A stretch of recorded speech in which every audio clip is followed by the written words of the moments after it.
slider higher or not. Yeah, it'll come up in my top right-hand corner.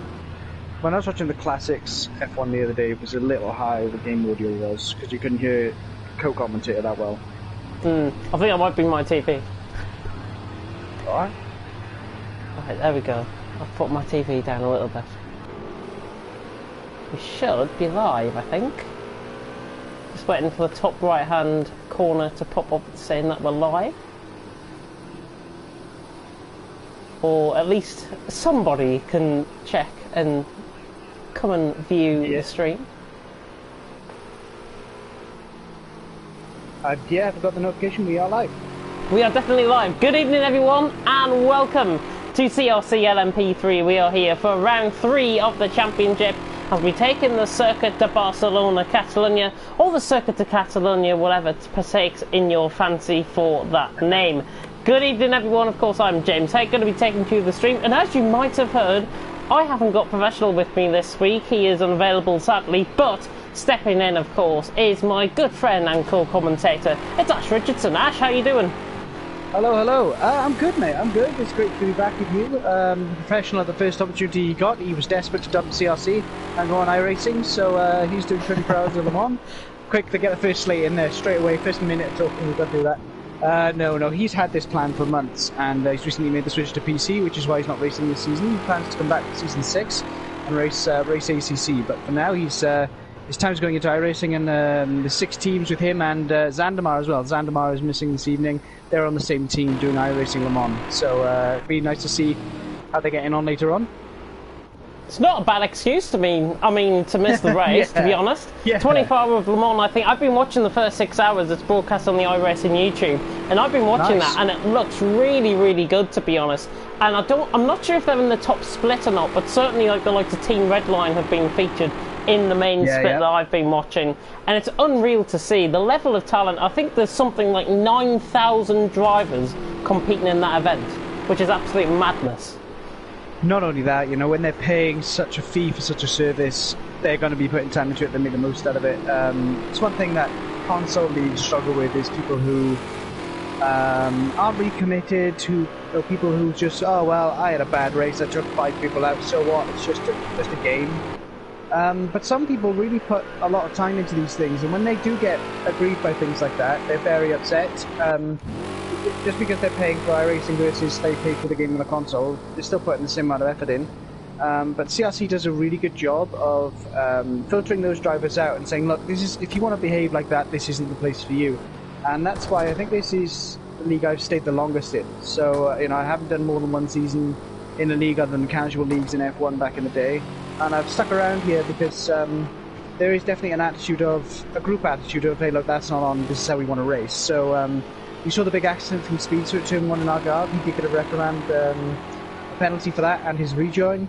And he admits to himself that he didn't want it to be that way. You know what I mean? He didn't say, oh, it wasn't so bad, it wasn't so bad. He said he didn't want it to end that way. So even when there is an incident like that, which is unfortunate, we encourage drivers to say, if it was their fault, apologise. If it's not their fault, fight their case.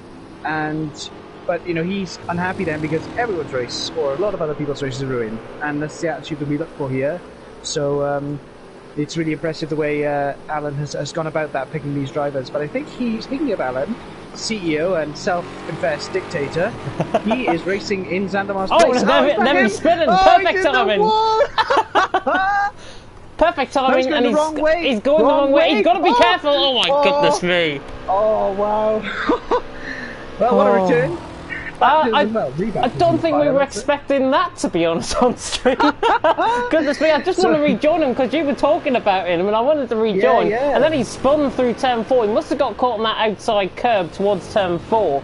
Looking at some of the guys that we've been on board with, though, Speedster out on top, 6.5 tenths quicker than H Racing Green. And Antoine, our new driver from the VRT team, coming in third, doing a fantastic job. Yeah, really good job with him. It's interesting again to see these new drivers come in, to see what we're doing on the CRC side, the commentating as well. People are really enjoying the streams, James, so that's a good one for you. And they're seeing what's going on and they want in.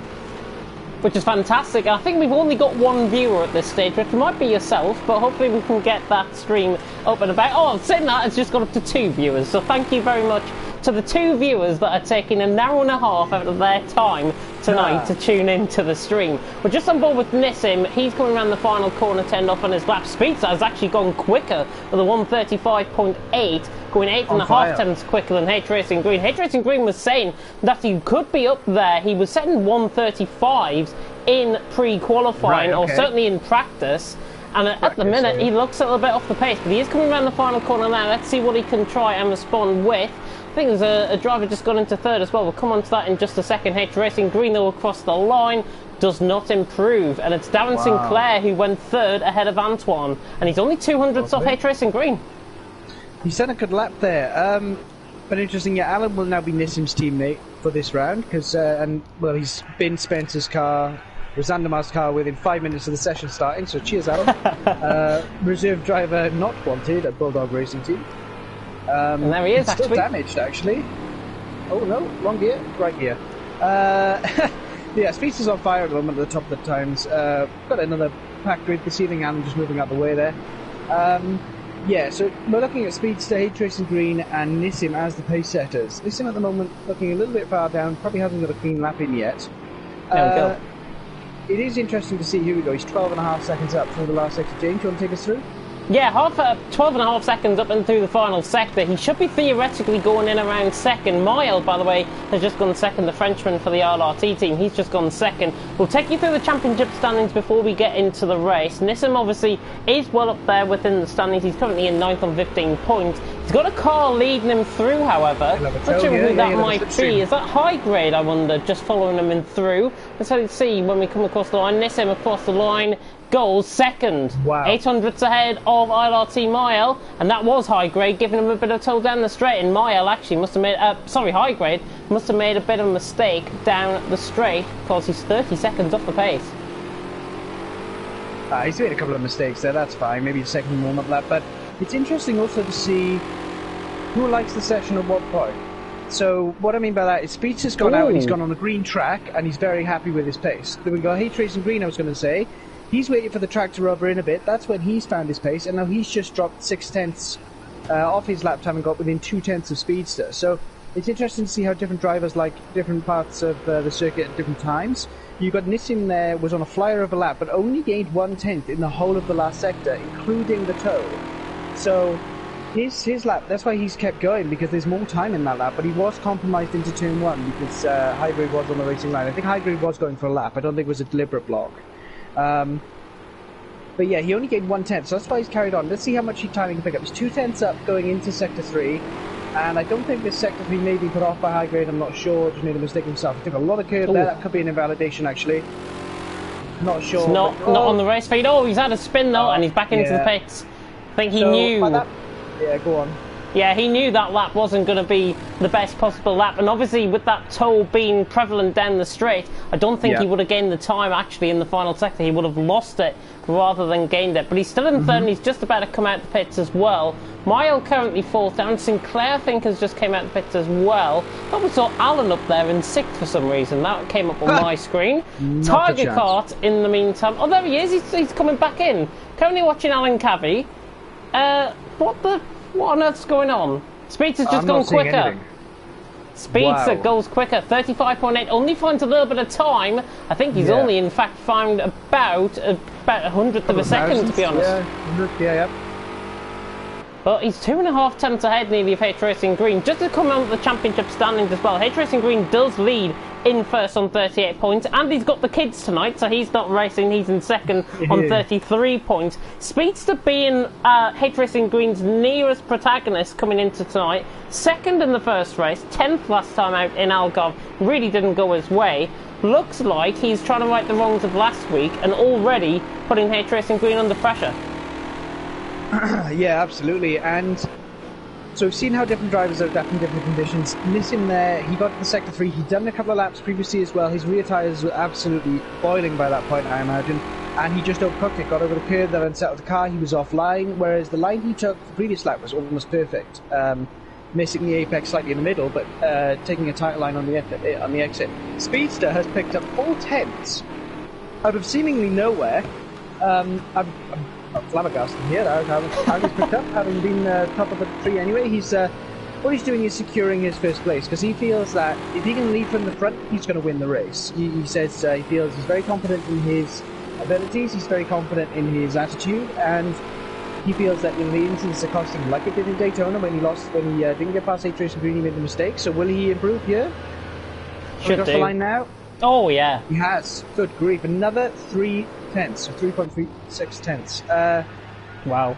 Got someone else who's improved as well. Oh, that's Alan. Alan's put in a lap.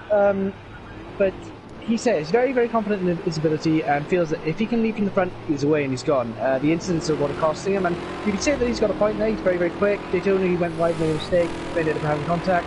Algarve got a bad start. I think he was on the brakes at the start and had a lot of clutch slip. So, Nissim is absolutely on the edge. He'll probably abort this lap. Oh, it's Alan. Oh, wow, okay. You can tell by the damaged car that it's Alan.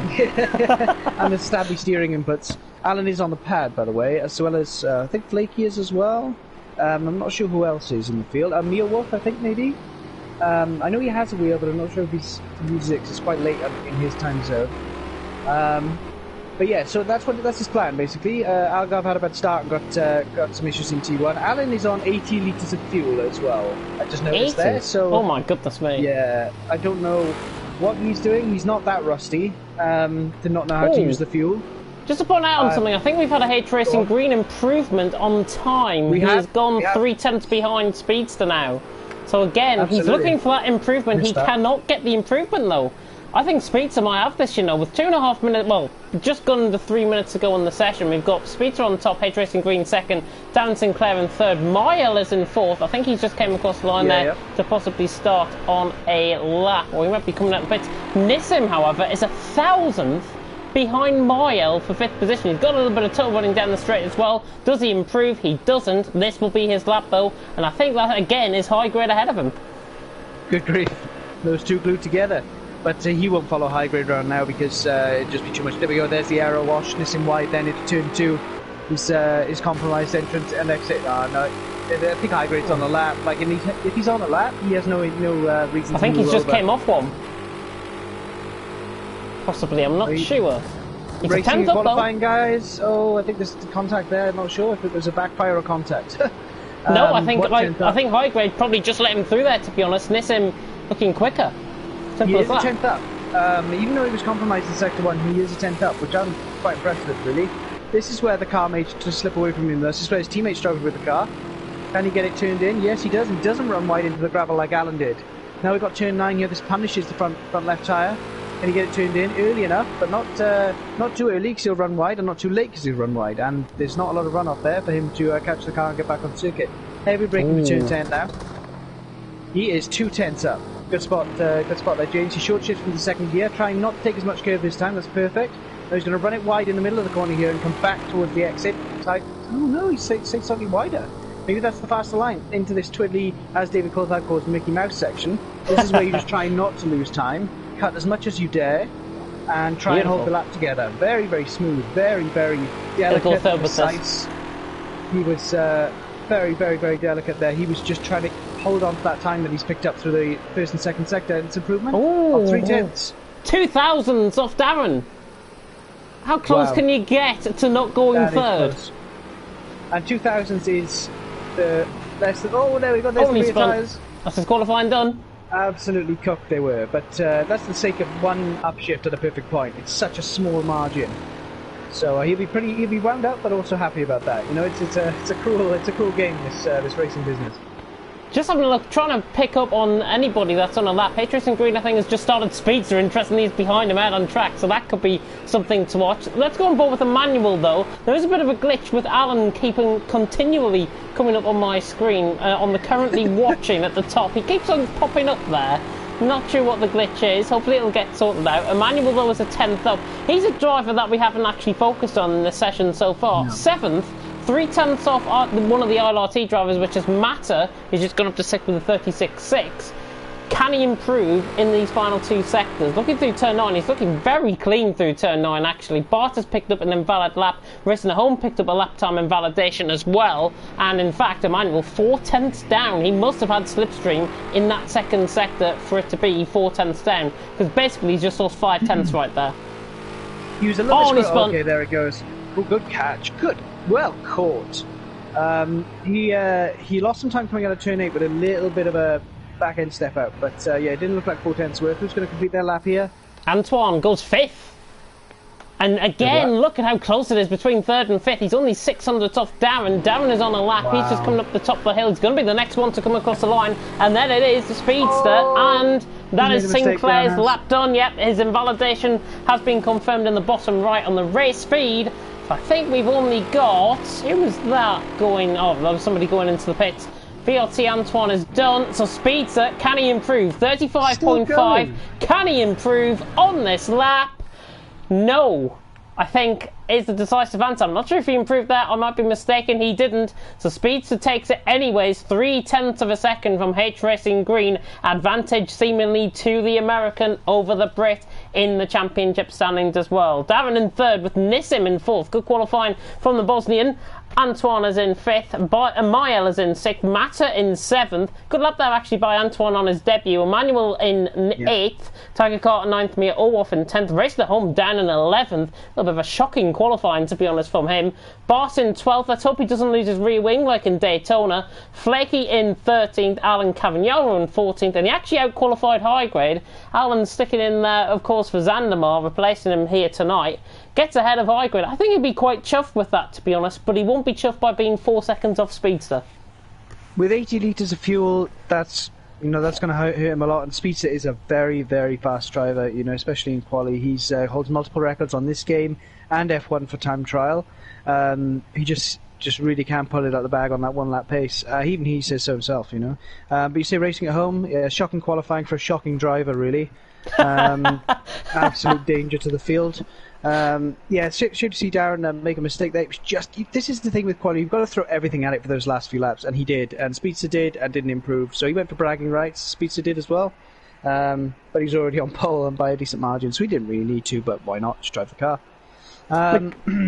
Sorry, just on weather. Oh, go on. No, you're going to go on with the weather. So we've got first slot, we've got 4 slots in Project Cars. We're looking at first slot being dry as it is now. Then we're going to go light rain, and then storm, if I believe I am correct. Yep. But we will be having a transition in this race. Now, there is something on this game where you can start on wet tyres, and they don't really melt that well. They should melt more, but they don't. You're able to, if you can hang on to them and nurse them, you can carry them to the end of the race. But I think some of the drivers who are actually wanting to race quite hard, they're going to pit because the tyres, once they've been in that heat cycle, don't feel very nice. If you pit and you get fresh tyres, as you would in a normal race, you're okay. So we'll see who pits and who doesn't, and who can make it last to the end on those tyres that they started on, and who starts on slick. So you might see a bit of a jumbled up field at the start here with random people going fast and random people going slow, but we'll see how it phase out. It'll be really interesting to see.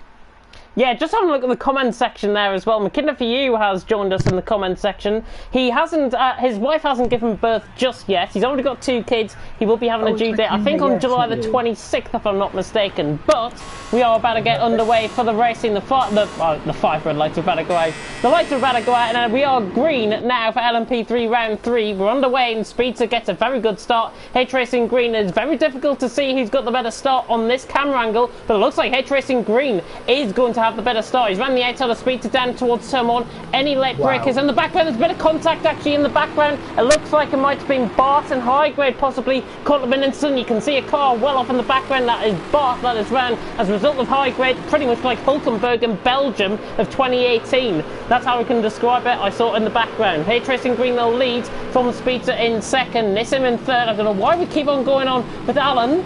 He's trying to hack into the cameras, I think, to be honest, here tonight. Darren is in 4th. LRT Maya going side by side, trying to go around the outside of him. The Scotsman having none of it, and the Scotsman hangs on for people, or does he? Because here comes the LRT man right on the back. Antoine's got a good start up to 6th as well. But H Racing Green and Speedster beginning to dominate. Nissim is also trying to follow through. The top 3 have actually really gone away in this first lap or so. High grade obviously having that incident. Emmanuel's had an incident further down the field as well. He's dropped down to 14th, but through turn 9 for the first time and through the second sector for the first time. It's H Racing Green who leads, Speedster 2nd, Nissim in 3rd, Darren is in 4th, Mile in 5th, Antoine in 6th, Mata in 7th, Tiger Carter in 8th, Mia Olwoff in 9th, racing at home in 10th. Alan's up positions. He's up into 11th. There's a spinner in the background. That's Emmanuel. That has gone round. Flaky in 12th. Highgrade 13th. Bart now in 14th. And Emmanuel really struggling with that car. He takes the grass. Kimi Raikkonen-esque route there from Emmanuel. He's down in 15th position. Hopefully his race will get better, and he's gone again. Unfortunately, H Racing Green though leads, but look at Nissim on the back of Speedster, really showing a lot of good pace on this opening lap. I mean, wow, I didn't expect Speedster to fall back into the pack. I think on that drag race, I'm guessing H Racing Green is running slightly less downforce because it looked pretty even off the start. Speedster just couldn't catch up, and now he's made a mistake. He's locked up, he's tight into turn 2, which will compromise him into turn 3. Nissim's taking a better run, but he's in that dirty air. Can he stay with him? Look, he's wide already, even though he was tighter going in, so he just can't stay with him in this first sector. He's going to try and pressure Speedster into a mistake here because he knows he can make one if he pushes hard enough. And Speedster will be really, really wound up because H Racing Green's got the jump on him. So this is the time when Nissim needs to apply the blowtorch, and he is.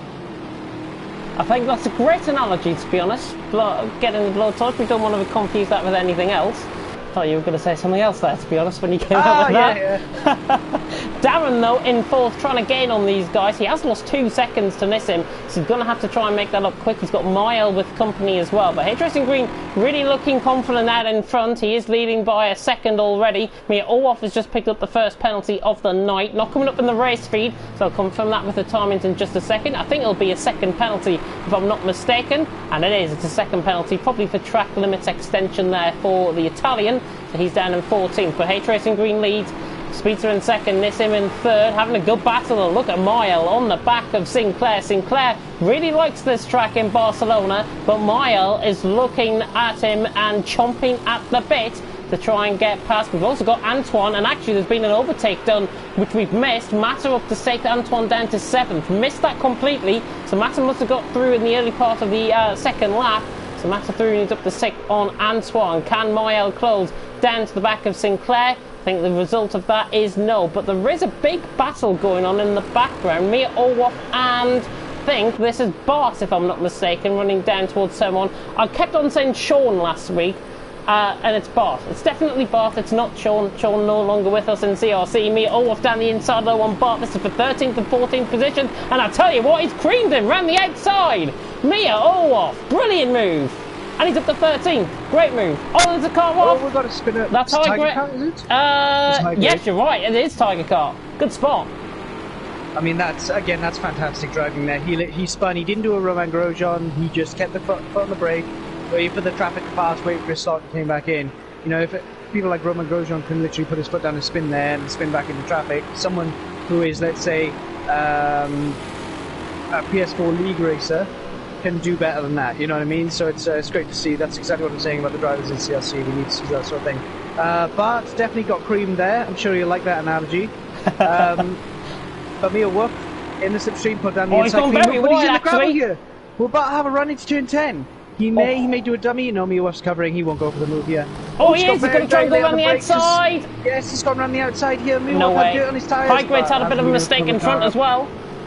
This could be a 3-car battle now if Bart can keep his nose clean, but yeah, he got mugged there, absolutely, but Mia did a really good move, and Bart was too late to defend it, so credit to Mia there. And Bart didn't overfight it, you know what I mean? Bart saw the move coming. Oh, no, that was inevitably going to contact. That's why I was kidding. From a mile away, I could see what was going to happen. Mia just getting too over zealous, to be honest, on the power, trying to get the move done. He tried to go for it into the chicane. Too wide into the chicane never works around here in Spain. I know that from F1.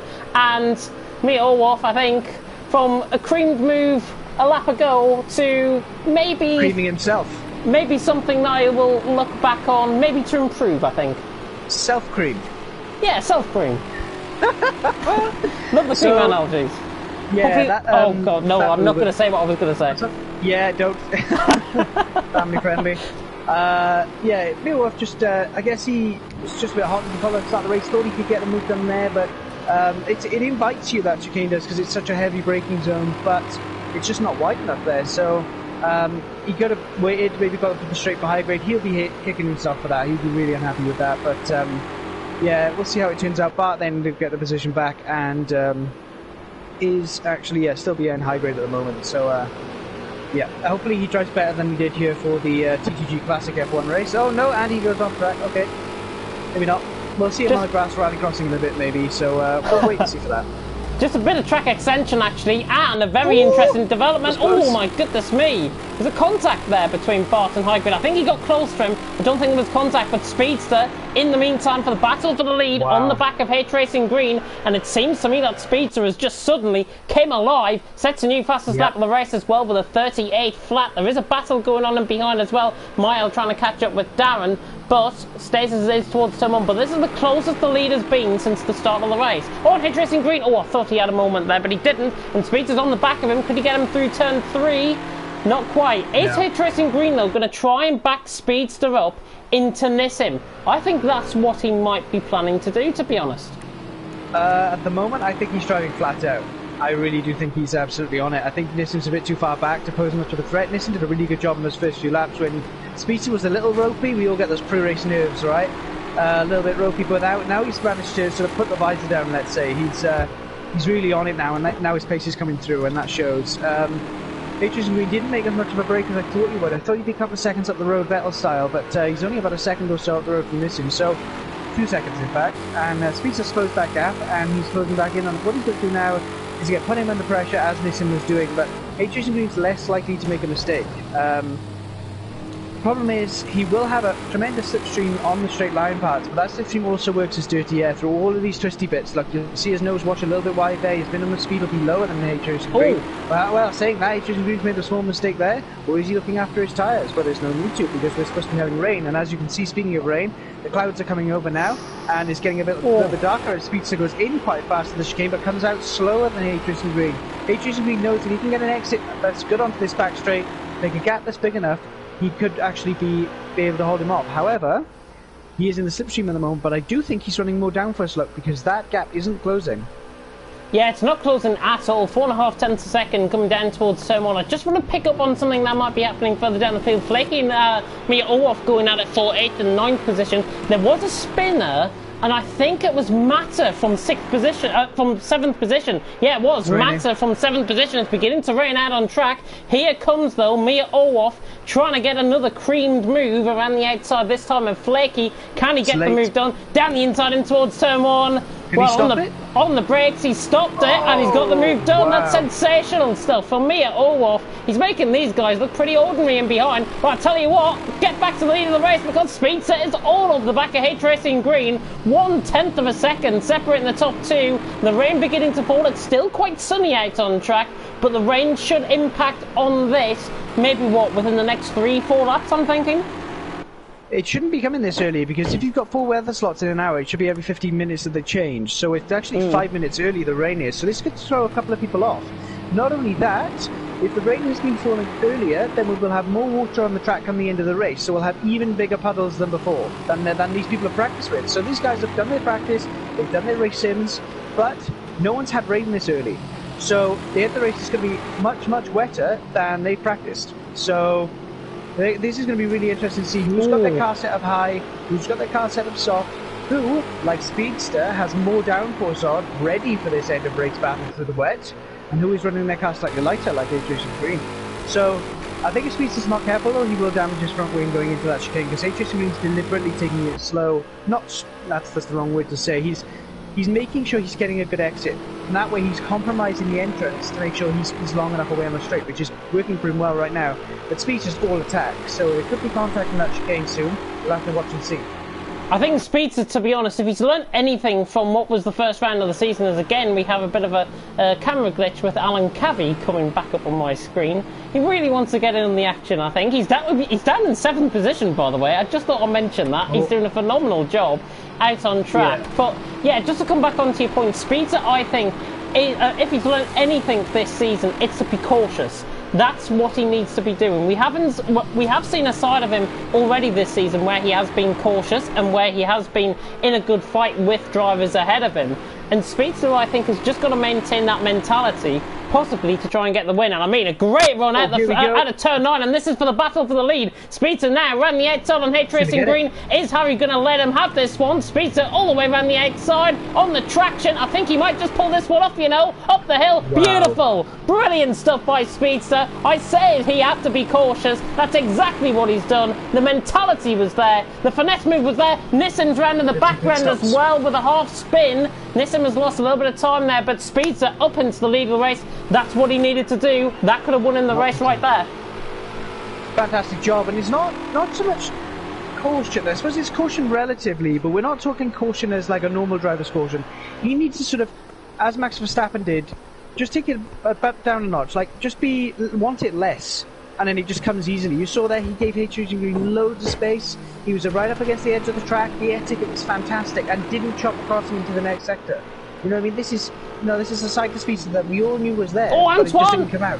Down the inside a mile. Sorry to cut in there on you, Ash, but Antoine dives it down the inside. Mia Olaf-esque gets the move done, and is doing it up to 5th position. And we've got the first pit stops. Bart and Flaky in. It's not the first. We had contact in the middle sector. Something happened, as you said, and Bart managed to jump up 5 positions. Exactly. Racing Home was the first pitter. So there was contact back in the pack. Bart jumped up like 4 spots. Something that we missed lower down. Emmanuel wasn't involved, but something happened where a lot of people got mixed up. Look where Mia Olaf is in 8th, right? So Racing Home pitted not last, the lap before last, right? Because he must have taken damage. He's pitted early. He'll have those wet tyres up to temperature, up to pressure, and he might even get an advantage out of this. Mia Olaf's off. Sorry to cut in. He held it just about. So now, as you said, Racing Home was the first. Now we've got the first real pitters for the change of conditions. We're trying to guess the conditions early. But Racing Home could gain a lot of time at this, but he did have to fix damage, so he's going to be quite far behind, actually. But we could see the main bulk of the pack pit now, so they don't get undercut. Is H Racing Green on different tyres? He's just lost a full second to Speedster completely. Yes, he's into the pits. Or is he? He could have crossed the pit lane there. I wonder if that might be a penalty for him. He definitely could have crossed the pit lane on the red and white. I'm not sure how it works on this game. It's been a long time since I raced the circuit. However, he may have made the call at the right time, because the lap before, on the move with Mile, the car looked really, really skittish. Was it Mile and Alan, or Nissim and Mile? H Racing Green! What on earth? Wrong pit box! Did he go in his pit? His pit box is right down at the end here, I think. It is! He went into the wrong pit box. I can't believe it. Time. H Racing Green, he must have lost 10 seconds there at least. I'm in shock. Wow, that can happen. So when you play in multiplayer and on single player and private testing, your pit box is always going to be in a different place depending on what time you joined the lobby, right? So he's gone to where he's practiced his pit box and he's not been there. And Nissim's ahead of him. Nissim has came out ahead of him as well. And he's ahead of him by 2 seconds. This will give Speedster something like a 7-second lead or something, like by the time he comes out. Yeah, there is Speedster. Speedster lapping Emmanuel? Racing Home, is it? Or Emmanuel, one of the two. Home. No, it is. It's Emmanuel. You're right. First one was right. Emmanuel, right, okay.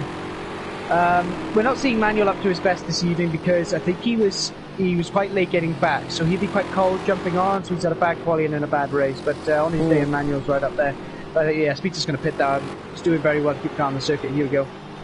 And again, cutting across the pit lane exit. See, I have a thing about that you've got to remain within the white lines to get into the pit. I think that was Darren going past, was it? Oh no, Darren's coming into the pit. I thought that was actually coming past Speedster, but all of these guys are pitting in. Antoine is now in. He's running a very good race. Yes, he's doing a fantastic job. He's made his way through the pack nicely. But these people will have lost quite a lot of time now. They should have pitted last lap or the lap before. You can see what Speedster's doing because he was in the lead, so he could have afforded to go slightly later. But yeah, we'll see how much time these guys lose, because Nissim could be within a shot here of or close to second place, but Antoine and Darren will lose places. I think it's at the top of the hill that Nissim is at, coming through turn 13 now. Antoine has picked up a penalty coming into the pits, I think. Speedster, though, is out, and he's going to be miles ahead. Nissim is only coming around the final corner now. You'll see him in the rear of shot. There he is, just coming into the rear of shot, and Speedster is going to be miles ahead. He's going to be at least 9 seconds ahead. These guys have gained time. Oh, and this is a battle, actually. Nissim and Sinclair coming out of the pit. Sinclair's going to be out in third.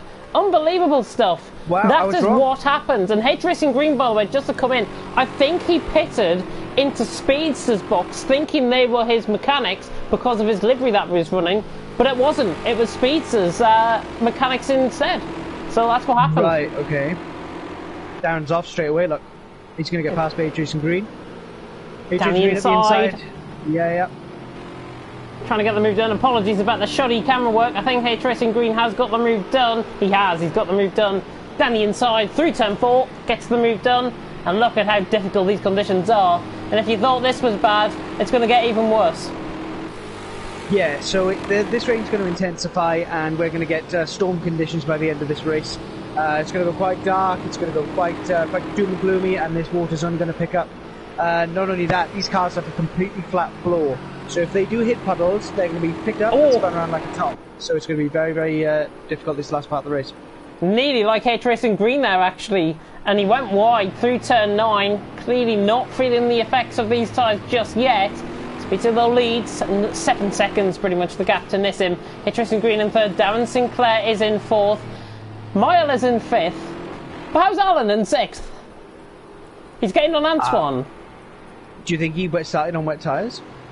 I think he might have. And he had nothing to lose, right? Yeah, he's got nothing to lose at all. There was a bit of a mistake, I think, from Nissim. No, it was H Racing Green, sorry. H Racing Green's made a really bad mistake out on track. Or is it Sinclair? One of the two has made a mistake. No. Sinclair was third. He's made a mistake. H Racing Green now third. Yeah, that was turn 3 last lap.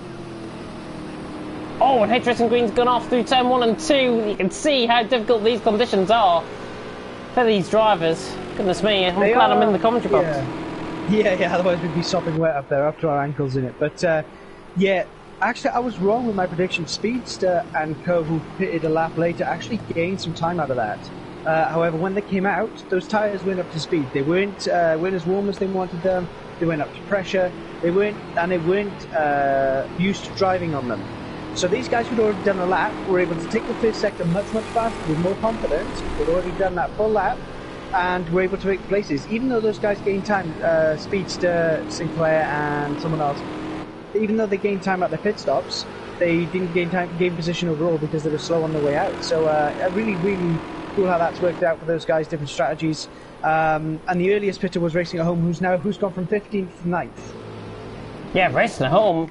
It's absolutely flown up the field. Obviously, there might have been a few mistakes in and around his sort of area. Again, we switched to Alan. I don't know why we're doing this, but racing at home is currently in 9th position. Doing a fantastic job, I've got to say. He has now gained quite a few positions. There is a battle developing in behind, though. It's Matter against Bart for 10th position out on track. Can Matter, after his early mistake, find a way through on Bart ahead? Just watching some of the timings as well, by the way. I think there might be a slight timing glitch or a slight desync with one of our drivers, is what I'm picking up on. It may well be Alan, is all I'm going to say. What a surprise. So what, in that situation, we'll ask the person to record their race time and then we'll compare. Go on, carry on. We have had a disconnect from the session in Tiger Kart. There's disconnect from the session. Here comes Matter down the inside of Barton. Not going to get the move done there is Matter. He's on the back of Bart. This is for P10. I think Tiger Kart was down at the back of the field. In his retirement. Oh! Contact between Matter and Bart. Rear-ending him there. Matter trying to get the move done, though. Bart just trying to take a cautious. Matter, not so. I think he wants to get on with the job. And I think he wants to get on with the job too much. Oh, and the rear wing of Bart has fallen off. He'll be fuming about that. Two times in 3 races. Does he not know? Oh, and there's more contact. Oh dear. Well, we saw in touring cars, Bart was very frustrated because he couldn't get past Matt. Oh, and a manual. Goodness me! He could have just went to the outside of the line there. But I think Bart was moving to the inside, but Emmanuel had already made the call to go to the inside. But sort of Schumacher, Barrichello, 2010, where Emmanuel sort of made that call early and was committed. But, yeah, so role reversal from touring cars where he couldn't get past Matt, Matt couldn't get past him, and Matt knocked his rear wing off. But Bart didn't realise going into the game that happened, so he missed the pit entry, then realised at the last corner, so he's got to do a full lap now with no wing. Oh, he's going to be so mad. Oh, that's a real shame. He's going to be really mad. What it looked like on the camera angle that we saw, certainly, it looked like Mata was going for a gap that wasn't necessarily there into the final corner. It was always going to close. Oh. Bart is round through turn 4, and this has really cost him the losing of the rear wing. For the second time in 3 races, this has happened to Bart. And unfortunately for him, he's down in 13th, and inevitably he will be down in last position in 14th. But he can still carry on and maybe troop around. You never know, there might be, because of the wet conditions, and if everybody decides to, you know what, pack in for the night, try and take some of the points and actually do a good performance out on track, they might just be content with that. They might not care about the points. Bart could still pick up places if something happens. Yeah, I see what you mean. He's going to go a lap down here, though. However, when you spin on this game, especially on a track that's as fast as this, you could end up in the wall yourself. So if these puddles come form on the track, as I've been told they will, if someone hits that, they could easily lose 10 to 15 seconds without a repair, because they've got to try and get back on the circuit, right? So Bart is not entirely out of getting a decent finish here. I don't think he'll finish above 10th place. However, he's not completely out of it. I think he's considering quitting. I'm not sure. I mean, I would be, but it's a long race, 37 minutes to go. He can still get decent points from this, yeah. Yeah, 37 minutes to go, anything can still happen. And I'm actually under the impression, when we start to turn towards storm conditions, I have a feeling some of these guys might be in the pits for fresher tyres, to be honest. That could easily occur. Yeah, because the tread depth will wear down and their ability to clear water will reduce. So we shall see how that goes. I mean, I'm not sure how much they wear on the circuit. However, it is a very, very difficult track when it does come down to tyres. So I'm just seeing here that Racing at Home got given a script before the race for the conditions. So it's not actually a good driver call. It's just cheating. Complete cheat. So we'll see him hit some puddles later on, and we can all cheer collectively as a group. I've got to be honest though, Mata is beginning to give him a little bit of hell in behind, to be honest. He is beginning to get on with things, Mata. He's overtaken Emmanuel out on track. Obviously with Bart's mistake as well, he's now up into 10th position. Mata seems like he's got good pace. 48.9 compared to 55.7 last time around. Mata is flying, I think, out on track. There's a car wide in the background that was Emmanuel running slightly wide. But another developing scenario out on track. We'll cut to that in just a second. But H Racing Green is now on the back of Nissim, as we see beautiful mounds of grass. Defocused mounds of grass, thanks Alan. There we go, H Racing Green. He's caught up, is he? Yeah. 1.6 seconds off. Yeah, he has. 1.6 seconds the gap to Nissim. Nissim just seems like he's struggling. He has lost 1.6 seconds, I would say, on speed, so that's a bit of tentative. I think he's even lost more time than that. And honestly, Nissim losing time is going to give H Racing Green a very good focus towards the end of the race. And I've got to be honest, Darren's not entirely out of this either. He's only 4th, and he's only 2.5 seconds off H Racing Green. So these guys, exactly what I was talking about earlier, and bringing that timing into it, mate. One spin or one puddle hit from any of these top 4, and they could lose all of the positions they've gained. So they could go from 1st to 4th, or in Darren's case, if someone spins in front of him, he could go from 4th to 2nd. You know what I mean? I think Speed's just got it pretty nailed down. He's done a decent amount of practice. He knows exactly how the conditions are going to go. However, as I said, it rained. What's that? 6 minutes earlier than we were expecting. So we're going to have an extra 6 minutes of heavy rain at the end of the race, which is storm. So that 6 minutes can make a puddle 6 inches bigger, a foot bigger, and that means that their normal line will be different. So they're going to have to play on their toes towards the end of this race. But that gap has closed. H Racing Green settling back down into this race. This is perhaps feeling the pressure a little bit. Maybe he's trying to catch up the speedster. He's realised now that he's not really going to be able to do that. Getting back into a rhythm. These guys could do well just to keep going rather than fight, because they're going to lose time then. But Matt doing a fantastic job in putting pressure on Racing at Home, and we'll see how that turns out, because what usually happens is kind of battles it and spins. So spinning at home, we'll see how that goes. Spinning at home, just talking about Racing at Home in 9th position, Mata in 10th. Mata still on the back of Racing at Home at this moment in time, doing a fantastic job. We are approaching the halfway stage here. If you have liked the action so far, if you're wondering who our lovely commentary voice is, Then, of course, it's myself, James Head, and Ash Richardson taking you through the action. Do leave a like, comment, and subscribe on the channel. The next time we will be live, by the way, will be Tuesday. Matter! Goodness me, what a recovery! Got caught on the outside curb. There might be a puddle beginning to form on that outside curb, I wonder. He touched the white line, nearly sent the car into a spin. This rain is getting heavier. I think we're now maybe edging towards the heavy rain phase of the race. Yeah, look at it, look at the rain. Yeah, no, you're so right, James. Good spot. The camera definitely has picked up more raindrops now, and what the AstroTurf will do, the pink will be more slick, this green area as you see on the outside, and then the AstroTurf and the curves that you see as well, they'll hold water.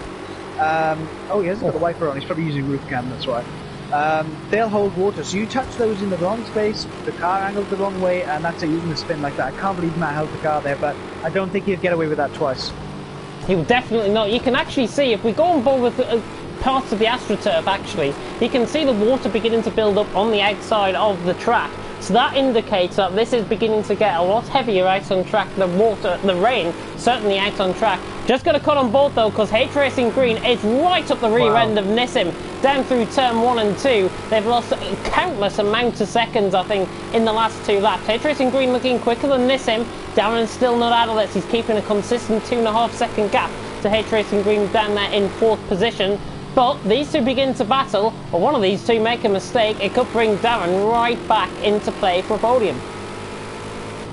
Absolutely, and I did say last lap when you mentioned that what was going on, I said, look, they'd be good to just pull away together here. I think they might be in the same party, but I think they seem to start to struggle a little bit now. And H Racing Green has really got to make a move, otherwise he puts himself under pressure from Darren. But he's also got to make a move before these puddles start appearing, because once they do, you can't come off the racing line, because the cars are doing the puddles on the racing line. Off the racing line, there's just puddles everywhere. So if he tries to make a move through a puddle, he'll spin and take Nissim out. So he's got to make the move soon, and he knows it. Yeah, you can see, look, he's starting to pester Nissim now, dance around in his mirrors and keep waving it. Hey, I'm here. Hey, I'm here. Hey, remember me? Hey, hey, hey, hey. Yeah, the position's mine. I'm coming. And Nissim's just like, oh, let me drive. But yeah, he's not leaving him alone. He's, as I said earlier, he's applying the blow, a bit of oversteer there, so he is pushing, and he's not diving in, out, left, right. He's just showing his nose, so he's not looking to make a big dive. He's looking to put Nissim off, and in H Racing Greece, he's hoping that he makes a mistake. I think Ash now destined for a script writing job on EastEnders after that. Well, I learned it from racing at home with his script, so yeah, absolute cheat. H Racing Green on the back of Nissim though. Yeah, I've got to be honest, H Racing Green's got to try and make this move done now. You can see how heavy this rain has got, even within the lap. And Nissim actually runs wide. You can see the rain beginning to form. Can H Racing Green find a way through round turn 3? This is normally a flat right-hander in the dry. In the wet, it is nothing but. It is completely the opposite. Do not go flat out through there, otherwise you'll probably spin, otherwise you'll probably lose your front wing like Bart did earlier on. H Racing Green though, on the back of Nissim, will cut to cockpit cam. You can see how difficult this rain is actually getting now for these drivers out on track. Losing time, it's about 1.5 seconds these guys have lost. They're losing at a rate of 7 or 8 tenths a lap, I'm making it out as. Maybe even more than that. Nissim and H Racing Green currently 2nd and 3rd. Darren has lost a little bit of time, but he's still trying to keep on in there. The H Racing Green still on the back of Nissim. Alan, by the way, is still in 6th position, doing a phenomenal job. And Mia off now to 7th. Antoine must have made a mistake somewhere out on track, which we didn't see. We have still got as well the battle. We go down in towards turn 10 with H Racing Green and Nissim. Between IRT Matt, and you can see the spray, even from that. It just looks absolutely horrible to drive. It is like an Indian summer in Britain, quite literally. Matter on the back of Racing at Home, still trying to find a way through. It's only 2 tenths of the gap, but they're coming up to Antoine, who I think has just made a mistake. And has he got suspension damage, actually, Antoine? Come on, Matt. Come on. You can do it. Right on the back of him. Look at him. Hammering away. Hunting away. H Racing Green's made a mistake. H Racing Green's made a mistake. He's down to 4th. Not sure where that happened. I'm under the impression it must have happened through turn 12 up the hill towards turn 13. Possibly. Darren Sinclair now up to the podium positions. 2 seconds off Nissim. I don't think there was contact. I don't think they were that close, to be honest, to contact. But H Racing Green now 4th. So, I mean, it goes back to what we were discussing earlier on. I can't see damage on this car. Now, did he try and send one up the inside and miss him and it was late? And he backed out of it? Made a mistake? Or did he try and make a move and hit a puddle? Did he go flying and hit a puddle instead? Because that's what's going to happen here between these three. Racing Home knows where to put the car because, as I said, he's been given the script and he's cheating. And these two will be all over him now trying to get past. But actually, Matt's fallen back a little bit. But H-Racing Green has fallen behind Darren. As you said, Darren may not be out of this. That's perfectly right. Oh, Antoine's in. Antoine has he lost position to both of them? Yeah, he did. He lost position to both of them. He must have made a mistake, as I say, at the start of the lap. So Antoine now into the pits once again. Damage? Whether this is for... This must be for damage. I thought, honestly, he had rear suspension damage. So I wonder, actually, if he's hit the wall somewhere out on track. Yeah. It just looks to me as if the car was going to one side, yeah. Yeah.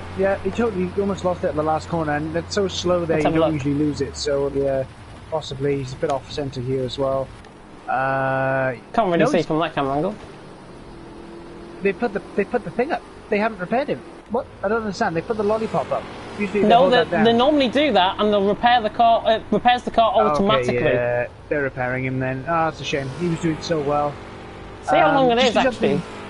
Just to jump in quickly here, mate. I need to put the charger in my controller. Can you tell me if it buzzes? Yeah, of course. There we go. How are we looking? No buzz. No buzz at all. Right, let's carry on. Let's carry on. Nissim is now beginning to pull a little bit of a gap to Darren in second. You can see H-Racing Green quicker than both of them actually the last time around. Alan's still desperate to try and get on the camera for some shot. There he is. There we go. Let's go on board with him. There he is. He's in 6th position. 47.7 and setting a very good pace. And I've got to be honest, just remember he started in 14th position. That's all I'm going to say. He's now in 6th. Just thought I'd mention that. He's done a very good job. And it would be interesting to ask him afterwards if he did start on wets or he's just doing those positions all by himself. He may have done a strategy, yeah. But then he may struggle then in the last parts of the race if he has started on wet tyres. So we'll see how that goes. And but judging, towards the last part of the race as well, we've got 4 drivers with penalties. Is that in red? Yep. And there are the penalties. Oh, Racing Home's got 10 seconds. Mia Orwoff's got a second, Racing Home's got 10 seconds. What do you mean good? So is Antoine. Don't do that to Antoine either. How's Antoine got 10? Would they be speeding into the pits? Yeah, I think it was. I think it was his first pit stop actually. He sped into the pit lane. Highgrade's got a second penalty.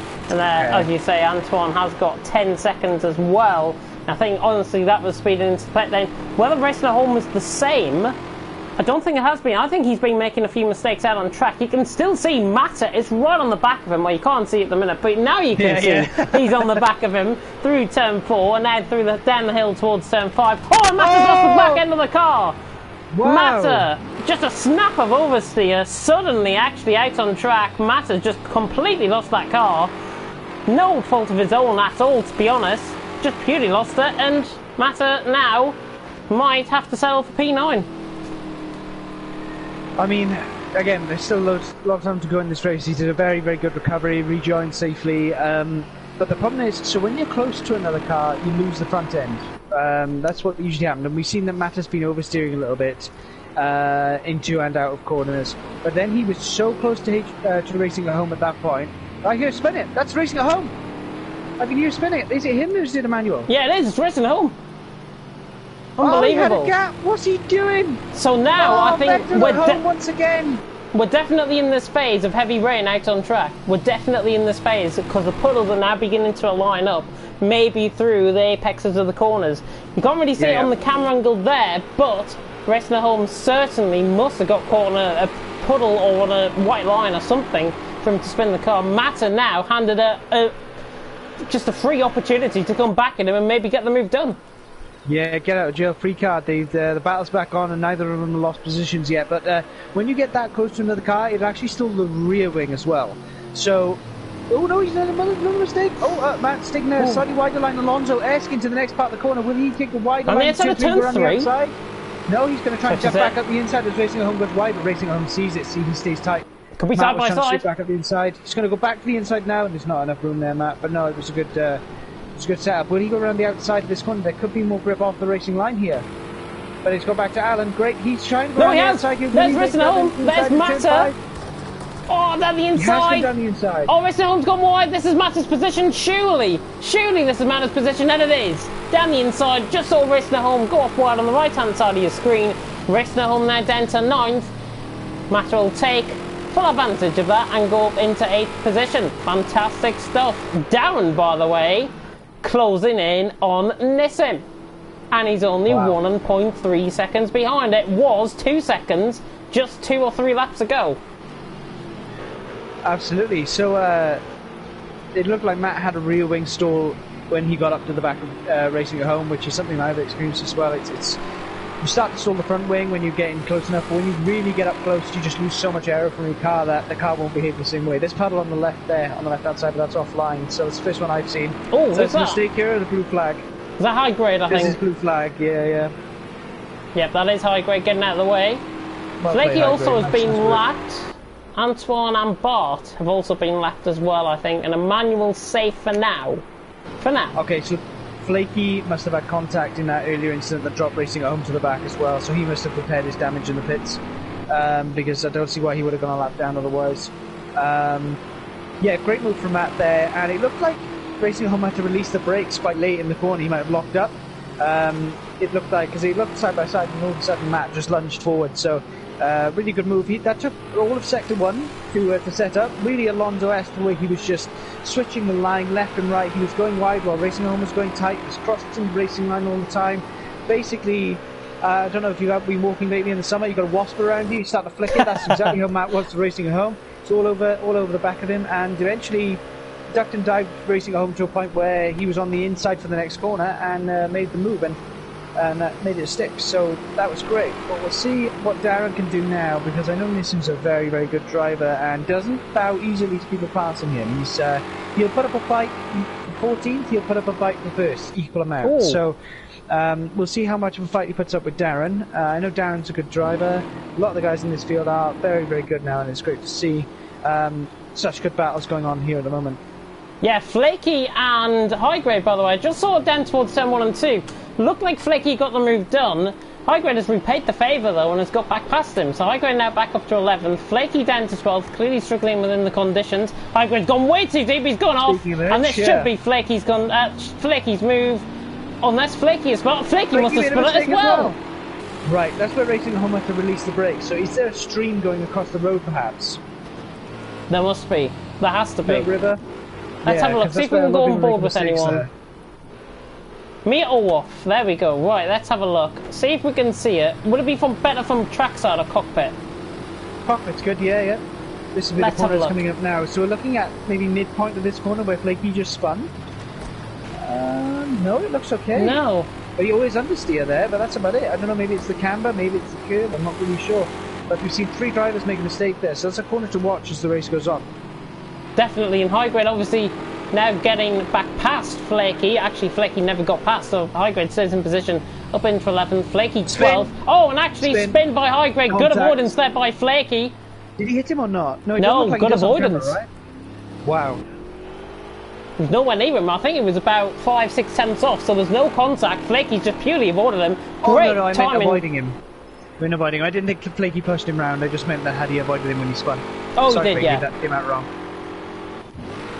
Sinclair, though, on the back of Nissim, I tell you what, Scotsman beginning to come into this. Andy will be looking on with his kids, thinking, Darren, you're doing a good job for me and my kids, to be honest. Obviously, Andy's second coming into the championship after that.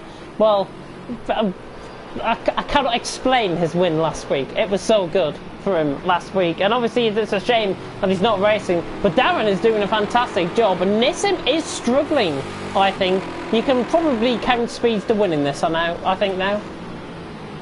He's done a fantastic job and he's earned it. I mean, unfortunately he's not getting the airtime, which is often the case for the race leader who's out in front, but yeah, you've got Speeds here, look, he's really in a will of his own. He's going to come up to lap Flaky, I think that is.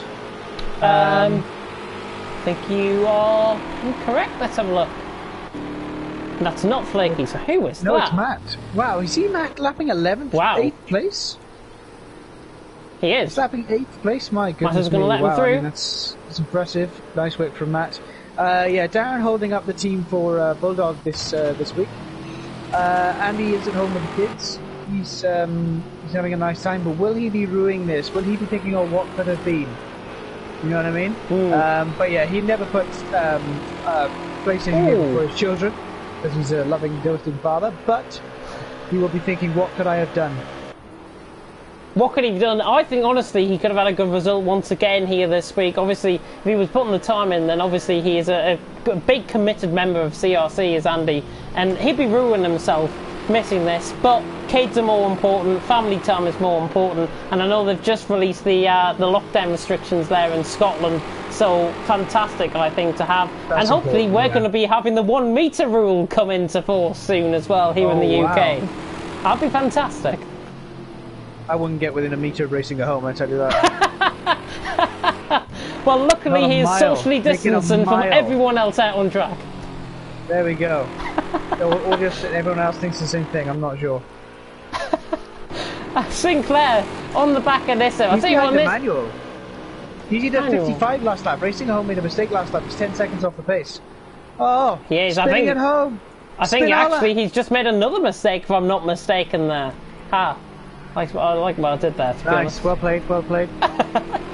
Certainly you did pulled that off better than Jake's putting off this race, I'll tell you that. Yeah, he's doing a good job. Yeah, don't get me wrong, he is doing a good job. He's down there in 10th, he has been lapped, obviously. And in fact, it is actually, yeah, he's been lapped totally because Matter has just been lapped. Racing Home's already been lapped, what? You said he's doing a good job, what are you on about? Yeah, he's just doing a good job. He's in 10th. He's still ahead of some drivers. He should be winning. He should be winning. Post advantage.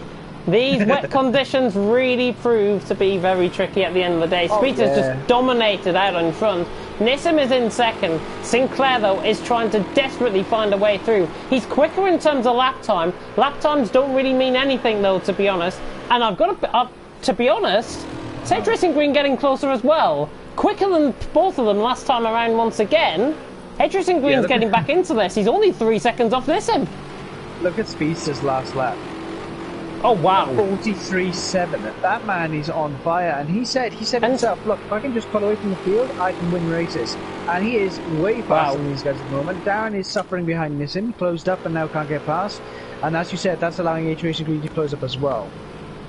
Yeah, it's 3 seconds the gap between second and fourth actually out on track. Darren will be hoping to try and get the move done on Nissim sooner rather than later. He has just a little bit of time, but as you say, it's Speedster. If I'm not mistaken, that is 8.2 seconds off his qualifying lap time for pole position. That's how far he's off his qualifying lap time, even in the wet. Unbelievable. That's how much water there is around this circuit, but he's still absolutely flying out there versus those times, so it's no surprise he's out in front. He is losing time, though, now. Saying that, he's just lost a second. Oh. And fuel-wise... Oh, no, he'll be fine. He's lifting off? Oh, no, he's not. No, it's just bad audio. Yeah, he'll be fine. That's not a problem. But this rain is absolutely hammering it down. Look at that. Look at that rain. So, this point now, you can see, there we go. Look how wide he's going to get turn one. There's a puddle on the inside there, reportedly. And now he's just going to hold on to this race because... and avoid these puddles. He's got a 28-second lead, so he can afford to just run around on the pit limiter, really. Oh! Did Nissim just spin? No, Sinclair spun. Sinclair is round from P3, and H Racing Green takes full advantage. That was down through turn 13 again. So there must be a puddle or a stream or something in the middle of that corner, which has forced Darren to be caught out again. It's the second or third time this race. Now he's made a mistake. H Racing Green up to third, and he's now back in podium position. Unbelievable.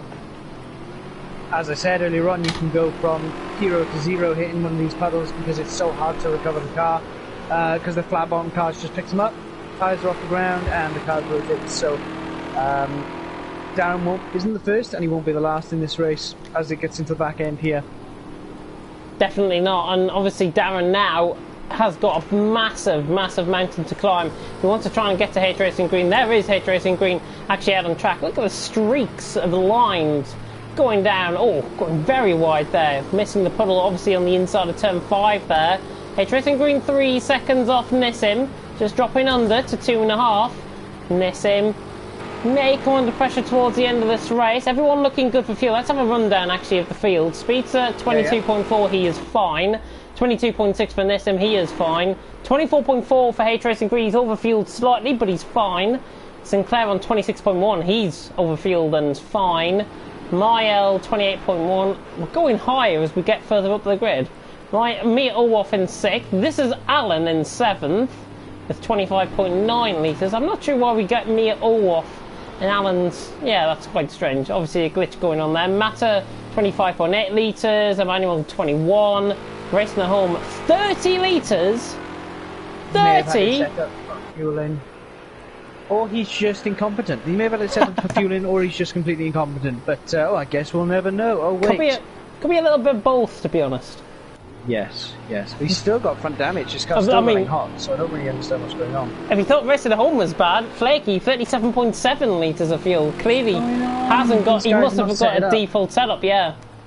These guys are not setting the pit strategies. I imagine that's the only thing. They have them maybe set to do a splash and dash in some races and haven't adjusted it for this race. I'm not really sure. High grade's exactly the same, 38.6 litres. Antoine 47.4. Yeah, that would be a default strategy for damage then, where they plug them up massively. And Bart's 25.5, so obviously he set up the pit strategy there, you can tell. But everyone else, in and around 20 litres and above, to be honest, in between 20 and 25 litres. Currently out on track. Speedster is leading. Yeah, 30 seconds. Oh, and we had a moment through the final corner. Yeah, Mia Olwoff has lost position. Alan is through, and he's up into 6th position. Mia Olwoff down to 7th. Not sure what happened there. I can only think he's at a half spin coming out the final corner. Oh, there's a spin! Who is that? That's Antoine, I think. It is Antoine. And Mia Olwoff has had to cut across turns 1 and 2. Wrong place at the wrong time, and Antoine spun. Yeah, contact sadly for Mia Olwoff. That is going to cost him. I'm sure there'll be an investigation, but to be honest, Antoine made a mistake by himself. I've got to be honest. Mia Olwoff was in the wrong place at the wrong time. That's as simple as that. Yeah, he couldn't slow the car down when you're going in that hard into turn 1. It's so difficult to then change your line. And Antoine's so unfortunately both of those drivers have taken damage. Oh, he's gone, is he? Oh, he's just had enough. As you said actually earlier on that people would have enough by the end of this race. But Alan sort of crap housing his way, let's say, to P6. I don't know how he's doing that, because he's if he does a full season, he's terrible. If he does one-off races, he does really well. So I don't really know what's going on. I guess it's no pressure. I'm not sure. The less he practices, the better it gets. Are you sure Zandermar's not on this car? That's it, yeah, he's racing for him. He's doing a good job though, nonetheless, and Alan has really given his all, I think, in this race. Somebody that has given his all as well in this race is a grass-mounted H-Racing Green. He's now on the back of Nissim. It's 1.4 seconds the gap. He ate into Nissim's advantage by a second last time around. Speedster, by the way, still setting 43s out on track, 43.8 last time around for Speedster. Nissim second, H-Racing Green currently in 3rd position, but H-Racing Green, 11 minutes to go, 1.4 seconds. Can it be done? I think it can. I think it can be done, yeah. As I said, it's only one mistake for Nissim, but just quick word on Alan. He has graduated recently from Qatar Airways apprenticeship scheme. So, as you saw, he's put a picture in the Discord looking fantastic in his burgundy robe. So, he'll hate me for saying that. Pretty much in the same position as me last year when I graduated from university as well. Yes. But yeah, he'll finish this race. Oh, we'll find a gear there, mate. There we go. But no, there is scope for Nissim. Nissim's actually seems to have settled down a bit now, and also the times look, because they're both 46 in the last lap as well. So he's settled down a bit. He's now on race pace. He's actually on the race leader's pace. So we'll see if he can hold this off. Oh, Emmanuel's disconnected. Oh, he rushed home for this as well, I think, so. He was running, I think, down in I think it was 11th place, I think, if I'm not mistaken. Well, that's one thing Codemasters do quite well. I mean, I can't believe I'm saying this, but you can rejoin mid-session and pick up your car again, but with Project Cars, once you're out, you're out. So yeah, during the session, it's rough. Wonder if they'll do that in Project Cars 3 when it comes out. I'm not sure. Just playing arcade games, I think, most of the time with that. But this often happens when. This is why Alan doesn't race as well. Usually, when he jumps in, the lobby's a bit unstable, and we've lost 3 or 4 guys to disconnects this season, so it's quite unfortunate. Or it could just be racing at home when he's hosting because he's garbage. Who's this? This is That is someone Brisson Home, I think, getting out of the way. Spot on. Yeah, it is Brisson Home. I'm surprised he didn't just hold him up for fun. You know, that kind of guy. Now, to be honest, I think he wants to see a battle for second, but you can see this rain. But he can't stay with him. He's too slow. He's way too slow, and he's down. No wonder he's down in 9th position, to be honest, I think. H Racing Green, though, on the back. Speedster now running towards his normal pace, as he said. But look at the darkening skies. Storm conditions for the last 10 minutes of the race, it seems. I'm not going to be... I will really be surprised if we don't see a thunderbolt hit the track. Yeah. Hopefully he'll hit racing at home. And hit that. Put him out of his misery, put everyone else out of their misery. But no, it is actually, if anything, it's actually quieter this race towards this back end than I thought it was going to be. I thought we'd be seeing people off left, right, and centre, but we're actually using more people to disconnects than we are to incidents. I thought it'd be people lunging up and down, left and right. Oh, there we go. No, it's Jim getting out of the way again because it's garbage. Absolute garbage, hot garbage. So what we're looking at is a stalemate because people know how hard they can push. They don't want to push too hard to make mistakes. They know. Nissan's off through turn 1. Somebody got in. Nissan through turn 1 is off. Completely outbroke himself. Looks like there was a puddle on the outside of turn 1 actually. And H Racing Green is now on the back of him. 0.3 of a second. That's the mistake. That's what he needed, to be honest. H Racing Green to get closer. To be honest, I've got to be honest. H Racing Green just hasn't looked like he's got the pace to get past. Simple as that. I'm not sure if he's holding back. I'm not sure if he's just taking it easy in the conditions. Yeah, it looks like he's doing both of those, really. Because as you see, we've seen him be aggressive in touring cars and in this season before. I don't know if he's happy following this in. Maybe he's making mistakes out front on his own and wants to take the position that he's in and then just play it safe. But yeah, he should have made the move there. He had Nissan was way off. Nissan was way off. How's he kept on his track? Yeah, exactly. In both cases, turn 1 and turn 9. But he hasn't gone for the move, and he should have, and the gap's back out to where it was. There's a small river there, there we go. See the front end there? We'll walk wide into turn 10, so it's one to watch out for too. Yeah, I don't know why he hasn't made the move. He must be just happy doing what he's doing and hoping the race finishes earlier, sooner rather than later, so he can get it over with, I imagine. But yeah, it's a lot more stale than I thought it would be. I thought it would be a lot more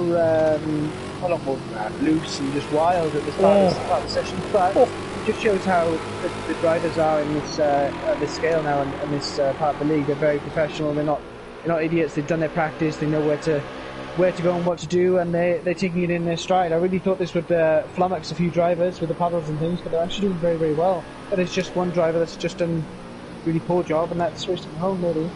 Just the one out of the whole field.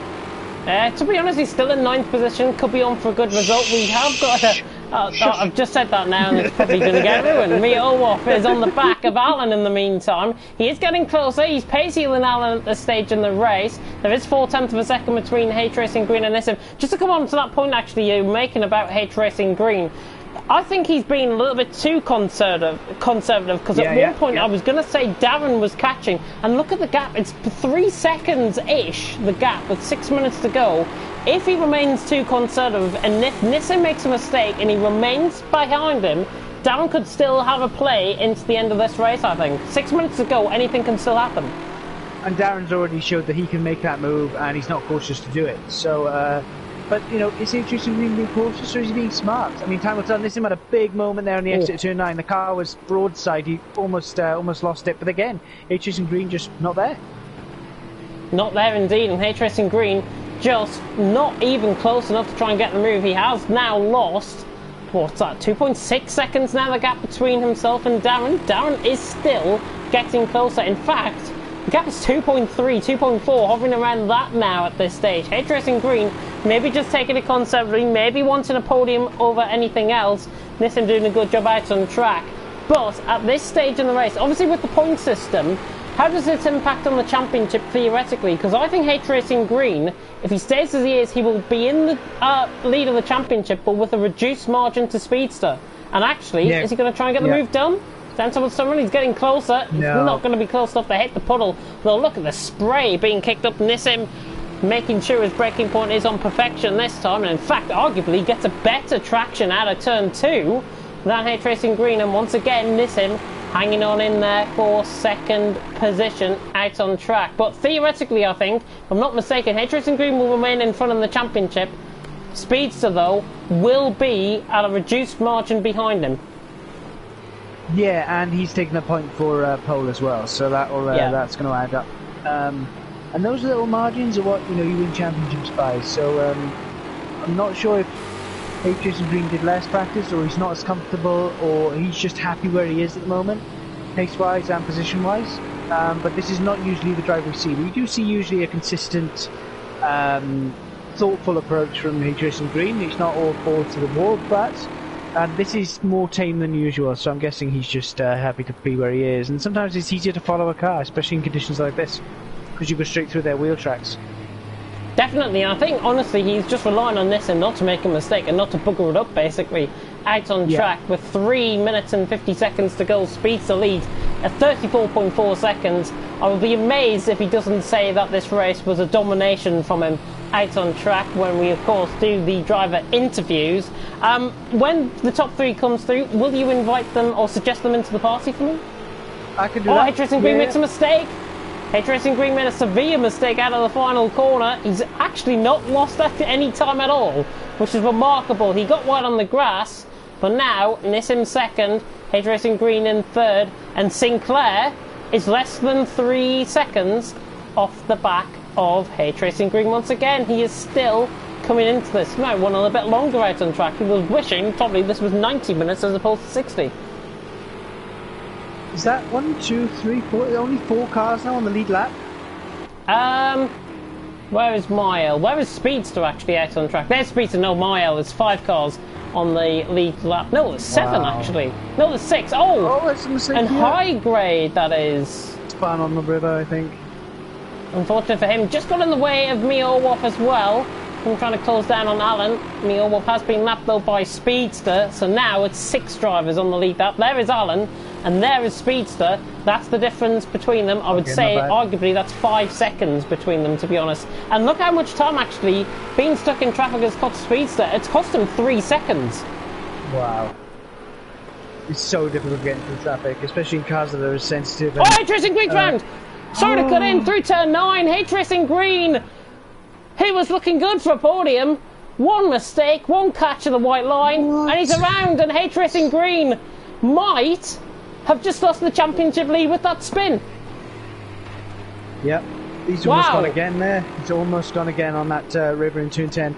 Now, we were saying, like, is he just lacking confidence? Is he just playing it safe? It turns out he was lacking confidence. He's pushed too hard to get past Nissim. So, but he's very, very lucky to... I think he's the only person that I've ever seen to have an accident at turn 9 and not end up in the wall. I mean, that's the fastest corner on the circuit, and he's just he's been very lucky there to not end up in the wall. So he's done a good job of holding it as well. That's not to be underestimated in conditions like this. You can be lucky, but you can also do a really good job of holding the car, and that's what he's done. Yeah, fantastic hold, I think, from H-Racing Green. Obviously, it's only lost in 1 position. He'll be frustrated by that, but at the end of the day, that was high grade, I think. Yeah, okay. Just avoiding. No, I wasn't. That was Bart. Bart through turn 1. Oh, and he's floating. He's floating on my screen. Oh, good. Brilliant. I mean, he was on the grass for TTG F1, and now he's floating on your screen. Absolutely unbelievable. It's literally as if he's dangerous got a TARDIS behind him. Absolutely dangerous, man. But he has lost his rear wing, but I've got to be honest. Full credit to him, full credit to High Grade, and full credit to the rest of them for actually continuing on in these very harsh conditions, actually out on track.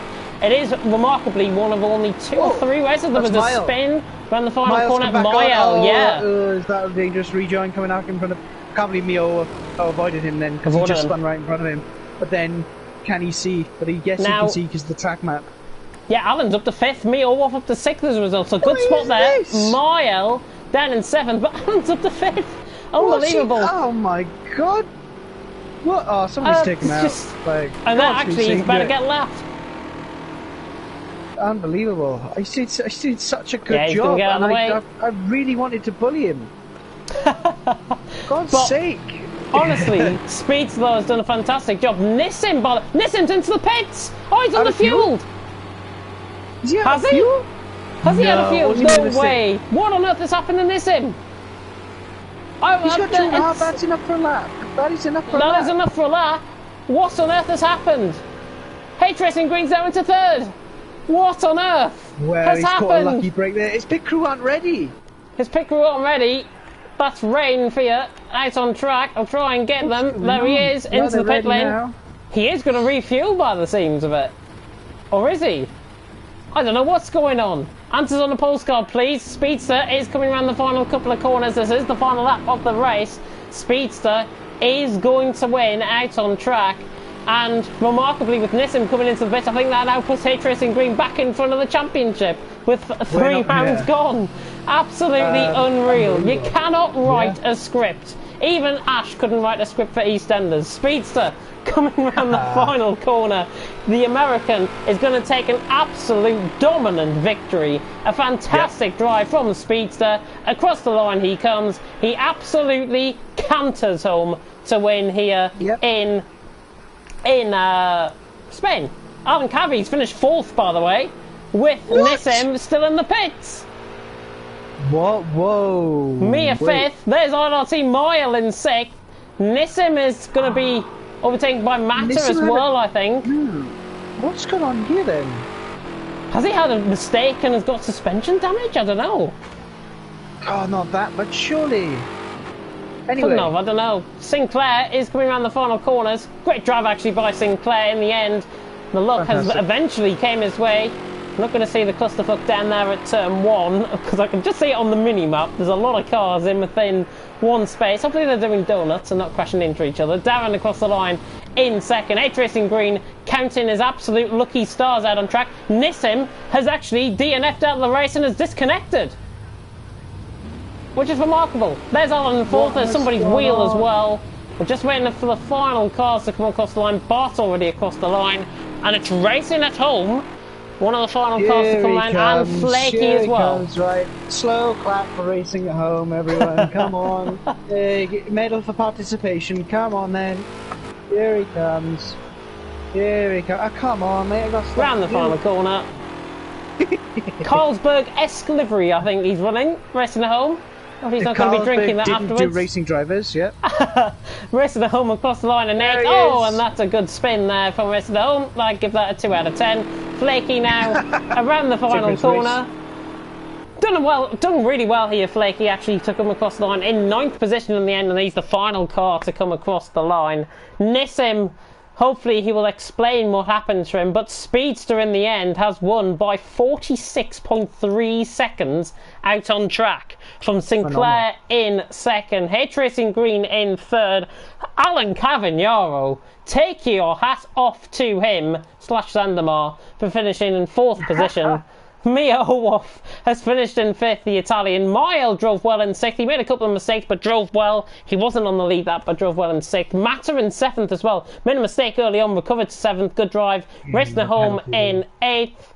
10-second penalty, let's gloss over that. Flaky in 9th. High Grade is in 10th. Bart in 11th. Nissim disqualified. Oh, no. You said let's gloss over that. Let's not. Let's times that by about 10. And then we'll be good. It can't be. Can't be worse as Nissim's 50 seconds though. I can't believe that's happened to him. I don't know what's gone on there. He's.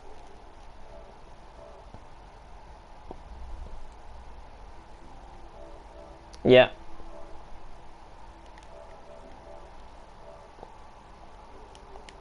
No, definitely not. He wouldn't have had a drive through this late in the race. No way. Unless he drove. I don't know. Unless he got this. Hunter's on a postcard, I think. If we can get an interview with him, that'd be fantastic. Hopefully within Discord. I have suggested. Yeah, I've already invited the top 3 in. Hopefully they're all available for an interview. I think Darren has had to go, so Darren might not be available, but I hope we can get both Speedster and H Racing Green in. Hopefully H Racing Green can see the invites this week. Because there was a bit of confusion last week when we tried to invite him into the party. But hopefully we'll get him in. Actually, we'll try and get Alan in as well. I'd love to speak to Alan about his race. Finishing 4th out on track was phenomenal. But we have got our race winner here. A dominant race victory for Speedster. I'm under the impression that you haven't taken the championship lead. But in the end, very easy race. Talk us through it. I wouldn't call it easy because a race in the wet and any car is never easy. But you know, that just after Algarve last week and the horror show that was, it just feels really good to have a win like this. From pole fastest lap win, it feels awesome, to be honest. Beginning was tough because Green got by me in turn 1 and I hadn't done any practice with dirty air, so relearning my lines while following him was tricky, but luckily I forced him into a mistake, or so I hope I did, but allowed me to get by at the hairpin and drive away on the dry stint, and then capitalize on that on the wet stint. So yeah, just really happy. I'm glad you came back to something like your brilliant best, to be honest, and with a dominant victory like that, it must fill you with a lot of confidence going forward. That's definitely true. Definitely good to know that I can actually get through a whole 1 hour race without spinning or hitting anyone. Which, to be quite honest with you, I hadn't been sure of before, but no, I mean, obviously wins like this and performances like this are only going to add to your confidence, and that's certainly the case today. Yeah, fantastic drive. Ash, have you got any questions for Speedster? I mean, there is a penalty hanging over you for winning the race by too much of a margin. So, in the steward's room again for this one, even though you've done nothing wrong. Question: no, can I appeal with that by saying that I lapped Jake?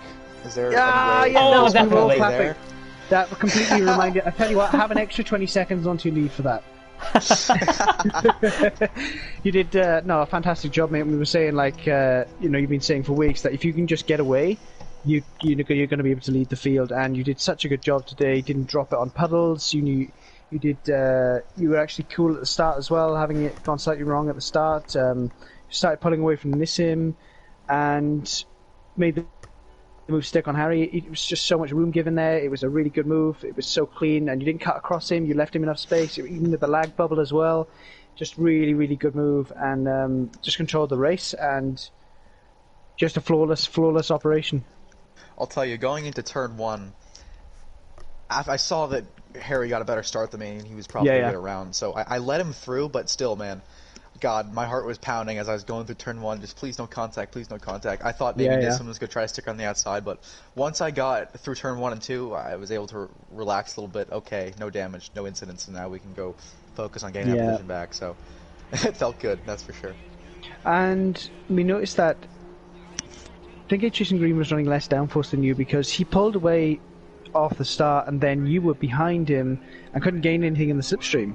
So I think that was then his downfall going into the wet. Then he couldn't keep pace with you. Yeah, I mean, I was running. I don't want to give too much away about my setups, but I was running less downforce in the qualifying.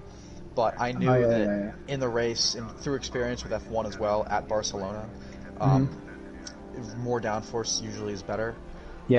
So I made that setup adjustment, I think, at the beginning of the week, but no, I mean, I was definitely probably running more downforce than him, but for me, the strategy worked. I'd practiced with that setup before, so I felt comfortable with it. Oh, I think, honestly, no further questions.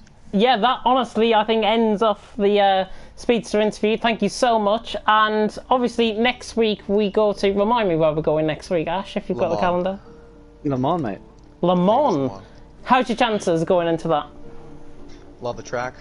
One of the greatest tracks in the world. Night race 2 after Daytona, which, it'll definitely add a level of spice to it. But, no, I'm really looking forward to it. Le Mans is one of my favorite tracks. Be fantastic to cover the action there as well. But Speedster, well done on the win, and I'll let you get on with your afternoon/evening. It's time to gloat. James. Thank you, Ash. Congratulations, Harry and Darren, on your podium positions, especially Darren, P2, really good for him. So yeah, thank you guys. Have a good one. Alright, cheers, bro. If I'm not mistaken, we might have the dulcet tones of a Scotsman here, of Darren Sinclair. Darren, are you there? Yeah, I'm here. You're here, fantastic. Talk us through your race. Second place, fantastic result. I'm quite happy with it, to be honest. It was a bit weird at the start. I think everyone was kind of pulling away from them, but yeah, towards the end it was a bit hectic.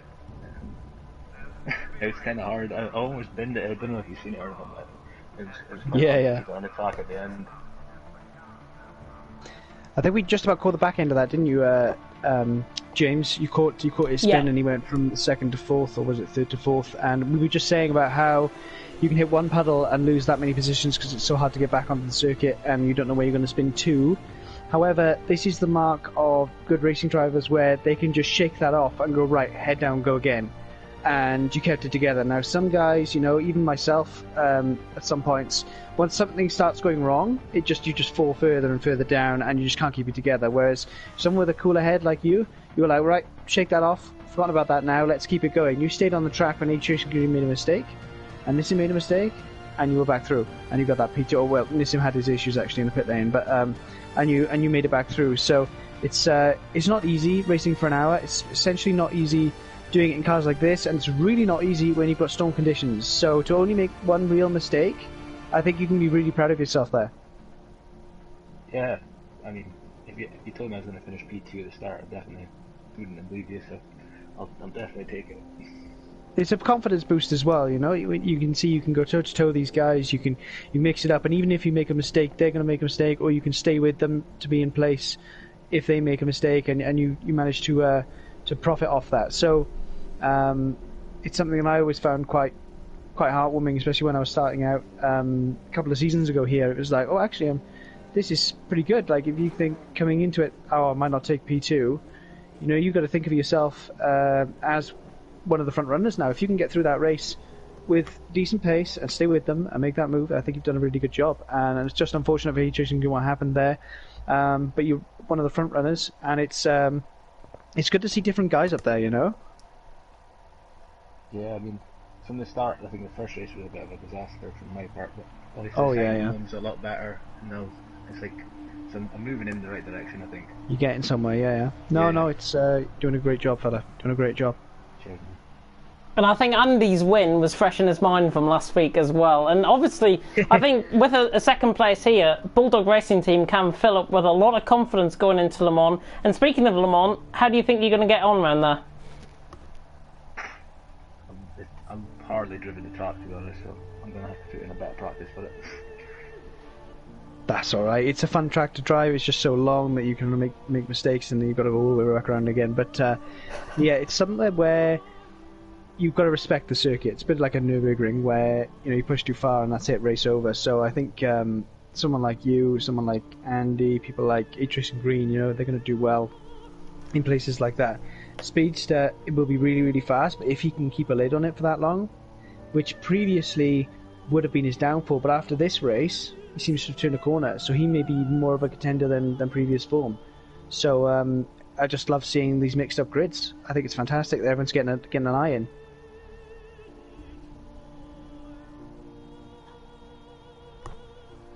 I think we're done. Thank you so much, Darren. I'll let you enjoy your evening.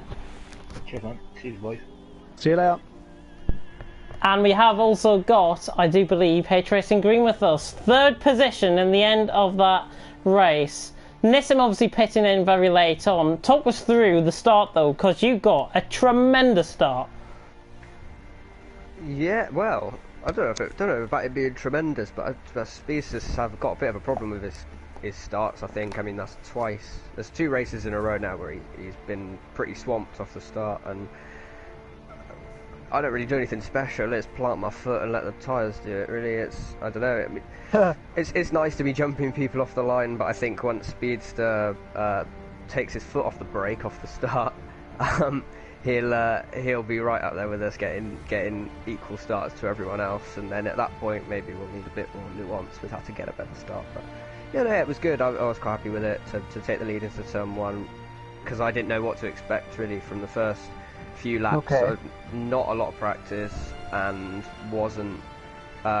didn't know what to expect, whether to expect being back in the pack or to be leading in the dry. I mean, I like the track a lot, but like I said, I wasn't that well versed in it coming into this race. So yeah, I was quite happy with it. We saw that. We saw that in the driving actually when it started to get. You sort of stayed behind Nissim a couple of times, even though he was making mistakes. You weren't being aggressive. We kind of worked out that you weren't completely dialed in as perhaps the last couple of rounds. Even though you liked the track, we maybe were hinting at perhaps you weren't as confident. But yeah, I think it's still a fantastic result, and considering the position as well, it could have been very easy to throw it away. yeah, you lucked into an issue where Nissim had to go into the pits, but I still think you stayed with him long enough to be there to profit off that. You know what I mean? So it's not a cheap second place. You put the work in, you recovered from that spin, and somehow didn't take damage at turn 9 when you were backwards there, which I think is crazy, because how can you lose the car and not not hit the wall there? But I think you did a really good job. Was it just a river on there, or was it a curb? I don't know what it was, to be honest. I did not at all throughout the whole race felt like I really didn't have the car underneath me. Oh, okay. Especially, I mean, in the dry it was okay, but I was noticing that in Sector 3, Speedster had so much time on me. I mean, and I've seen a bit of his onboard footage, and he had so much grip, so much confidence in the car, and I sort of didn't have that. And so, if it was a bit wobbly in the dry, it became really unpredictable in the wet, which sort of led to me being cautious with passing people, running offline, and then a couple of mistakes where I just couldn't explain it. I made a mistake actually in the setup that I didn't change a differential setting back from my qualifying setup, so I was really unstable on the power, which led to the mistake at turn 12, and then just lost the back end on turn 9, which really frustrated me, because that was a P2 thrown away, really, with Nissim's pitting. That it could have been P2 and it ended up being P3. So that frustrated me. It's really frustrating. So generally I'm not that pleased with the result. To end up 54 seconds behind Speedster is not good enough, and that won't cut it for the rest of the season. But it's a podium, it's more points, it's just about the long run, really. I can't get hung up on one result. Yeah, that's I can totally see where your angle is there, and the car behaved unexpectedly. I can understand that, and setup issues, we've all been there. However, on a track like Le Mans, I think that would favour more of your style of driver than Speedster, because you just can't push every lap of Le Mans. But then again, he proved here that you can push in inclement conditions. So can he carry it 2 weeks straight? We'll have a look. Or will he be so buoyed by his confidence he'll make a mistake next week? We'll see. Yeah, Le Mans a completely unique experience. I mean, it's the lap's so long, it'll be in the dark. I adore Le Mans, but I've never driven it in a P3 car, so I'm sort of quite intrigued to see how that feels. I've done thousands and thousands of laps in LMP2 cars around there, so I know it very, very well. But it's just about extracting the most out of a slightly different car. I'm looking forward to it, because I think it's one of the ones that really will shift the grid around, because if you're suited, you can be suited to Le Mans because it's like nowhere else. So that's what I'm really looking forward to. Oh yeah, totally agree there. James? Yeah, I've got to be honest, I think third position in wet conditions just takes my breath away, to be honest, and it's unbelievable to see how you guys can actually control a car around there. Le Mans, I'm hoping, will be better for you, so I'll let you get on with the evening and take a cold drink, but not slightly a glass of champagne or anything like that. It'll be orange juice tonight, I think. Yes. It's, hopefully it'll be a little bit more joyous next week. But cheers, thanks very much, guys. I'll see you next week. All right, mate. See you next week. Oh, well, that is the end of our interviews for the top 3, and let's just reflect on what happened there out on track tonight in Barcelona. For you, Ash, who was your driver of the day? It's got to be racing at home, right? Oh, no, wait. No, that's not right. I think it's got to be Speedster, because Darren did a really good job, but Speedster proved today that he can do exactly what he's been saying, and I think it would be bad to not commend Speedster on the progress he's made. I think he did a fantastic job. I think he kept his cool. It would be between Darren and Speedster, but Darren made a mistake and Speedster didn't. I think that's Darren kept his head, and yes, he's not as fast as Speedster overall, but I think Speedster, hopefully this is a different side to him, where he can just do exactly what he's been trying to do for so long, and this could change him. He could go to Le Mans and he could dominate there as well. But Hate Racing Green knows now that he can't rely on Speedster to make mistakes. So I think he did a fantastic job, and to win by 40 seconds, when these guys are pushing so hard behind, I think that's very, very impressive, because it's not an easy lap at Barcelona, and he's just done a really good job.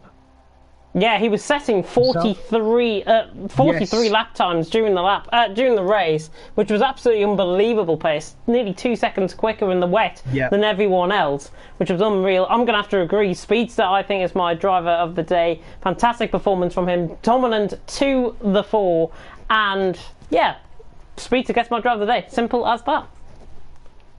And he's done a fantastic job. Yeah, and that is it for tonight. Just two things on a personal note from myself. Our thoughts and prayers are obviously with Alex Zanardi, who has obviously had the handbike incident. He is in I think he's in a artificial coma, if I'm not mistaken. He's in a serious but stable condition. Yeah, I saw this morning. I'm not sure if there's been a medical update in due course, but Alex Zanardi is in an artificial coma, apparently in hospital with possible head injuries, is what they are saying, which is a real shame. And obviously our thoughts and prayers are with Alex Zanardi and his friends, and also our thoughts and prayers are with the people who have sadly been attacked in Reading. There was a Black Lives Matter protest happening there early on. The incident, apparently, the protest had finished before this incident happened. It's a stabbing incident that has happened, and it is absolutely horrible to see some of the stuff out there. But without getting political, we can still feel for people. That sort of thing, whether it's Black Lives Matter protest or an animal rights protest or anything like that, that's irrelevant. It's people's lives and they shouldn't be slaughtered. But and I don't count myself as much of a celebrities following person.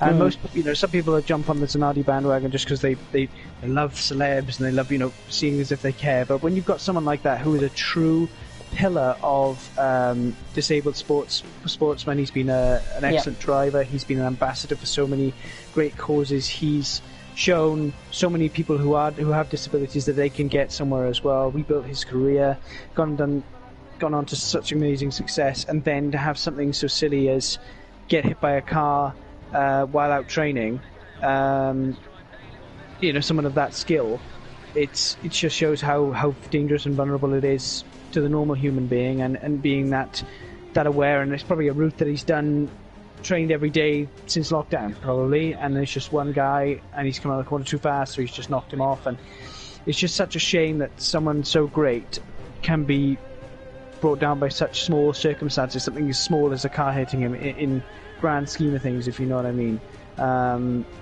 Something as sort of mundane and as normal as that. But it just frustrates me so much when you see these people who've achieved so much despite adversity get knocked back again. Do you know what I mean? If you pick yourself up once, I think that's enough. You don't need to have it again. So we'll see how he gets. Hopefully there's no swelling on his brain and things like that. There will be after effects. He'll never recover fully, but I think it'll be we're all fingers crossed. But I didn't know about the incident in Reading, so I'll have to do my research on that before I comment. Yeah. It's happened when we were commentating. It looks as if it's a serious incident. Apparently, it's a random attack. The saying. But with Alex Zanardi, 2 Olympic gold medals. Remember, in 2012 at London 2012 in the Paralympics around Brands Hatch. Funny enough. And that will forever go down in my memory. It's probably one of the best memories I think I've seen of Alex Zanardi, and obviously with him being an ex-Formula 1 racer, he has been a pillar of Paralympic sport and a pillar of life in general. And it comes to show life should not be taken for granted. Always give 100% to every day you are in, and always live life to the full. I think that's what we can say. You're so right, because without Alex Zanardi, people like Billy Munger and Robert Wickens, they wouldn't have carried on. Yeah. And there are probably countless of other people I've missed as well. But Juan Manuel Correa. Those are the two. There we go, Correa as well. Like, these people would have just thrown in the towel and gone, do you know what, I can't do it. Whereas Zanardi's gone, no, I'm going to make hand controls. I'm going to do this. I'm going to make sure it works, and I'm going to keep going. And I'm going to get into a factory BMW motorsport seat again. And these guys have gone, well, if Zanardi can do it, I can do it. And, exactly. This is what the type of effect that person has. It's the same way, if Black Lives Matter, as Lewis Hamilton has for people of colour that are disadvantaged in different ways. It's that sort of pillar of community where they can focus on someone who's got like characteristics and say, but no, I can earn 40 million a year, or I can actually get a factory BMW seat, or Billy Morgan can say, yeah, I'm going to go back to F3, or Correa's on a sim at the moment going, yeah, I'm going to be back. Robert Wickens having his spinal cord injured and saying, I'm going to walk again. In the past, these guys would have been, well, I'll give it a go, but see if I can do it. But Zanardi just never gave in, so we'll see.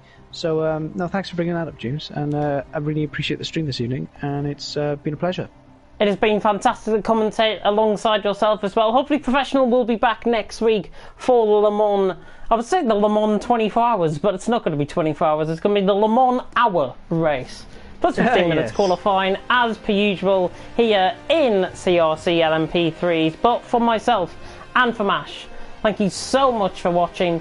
Please take care of yourselves, and we will see you next week in Le Mans. Nearly forgot the track there. Good night.